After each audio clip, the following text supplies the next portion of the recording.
गुरुमां पाठशाला को स्वागत।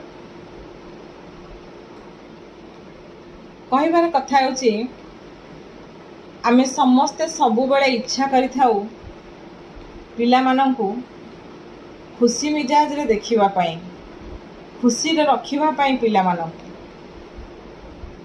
तेणु पिला मानंकु खुशी रे रखिबा को हेले आमको मध्य किछि कथा नजर रे रखिबा को पड़ी थाए।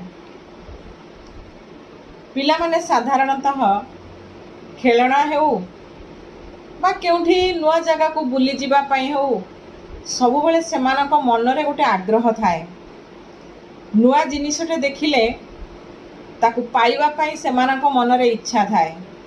तेणु सेमाने बापा मां को पाखरे निजर इच्छाटा को प्रकाश करिथांती। किंतु अनेक समय रे देखा जाए आमे कौन करू ना पिला को नाही करि देउ, मना कर देउ से जिनस पाई। किंतु गोटे कथा लक्ष्य करंतु, बारंबार जदि आमे पिला को नाही करिबा, मना कर देबा, ता मानसिकता को तो आघात पहुंचीबो। किंतु पिला धीरे धीरे जिद्दिया होई जीवो, ता मनरे आ सेमिति खुशी रहिबो नाही, से डर कुला हो जीव। तेणु गोटे कथा आमे सबु बेले नजर रखिबा दरकार जे पिला जदि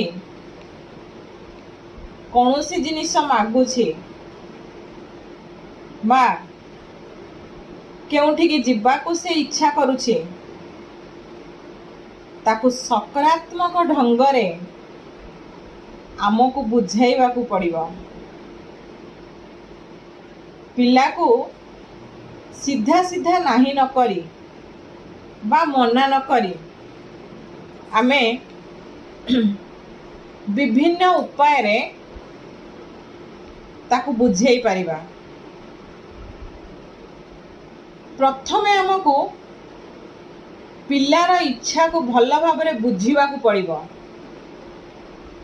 ता इच्छार तर्जमा करने को पड़िबो,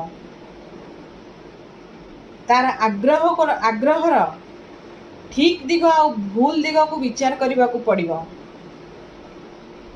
तापरे आमे ताकू बा पिला को आमर मतामत जणैबा। किंतु हठात पिला को नाही करिदेले बा मना करिदेले तार मानसिकता को खूब आघात पहुँचीब, से दुखी हो जीव। तेणु आमे सबु दिग को विचार करी ताहाको जे हाँ देखिबा कि आज नाही काली जीवा, कि तू जो जिनिसटे चाहूचु बा इच्छा करूछु सेटा आउ किछि दिन परे आमे किनिबा। एही भली भाबरे सकारात्मक भाबरे पिला को आमे बुझाई तार मन को खुशी कराइबा। जेउ भली ढंगरे से बुझी पारुथिबो।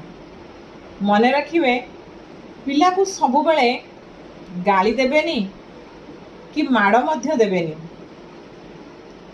तार रुचि को तार मानसिकता को दृष्टि रे रखी आमे ताकू ठीक ढंगरे बुझाई पारिले पिला भितरे आउ जिदखोर स्वभाव बा डरकुला गुण आउ रहिबो नाही। एवं पिला मध्य खुशी रे आम कथा को ग्रहण करिनेबो। धीरे धीरे मध्य से बुझीबा को चेष्टा करिबो जे हाँ मो बापा माँ जहाँ कहते सेटा ठीक अच्छे। तेणु सबु बेले सबु कथारे पिला को मना करंतु नहीं बा नाही करंतु नहीं बा पिला उपरे विरक्ति प्रकाश करंतु नहीं। एमती छोट कथा प्रति दृष्टि देले निश्चित भाव ଆମ ପିଲା ଖୁସି ମିଜାଜର ପିଲାଟିଏ ହେବ। ଠିକ୍ କହିଛି ନା?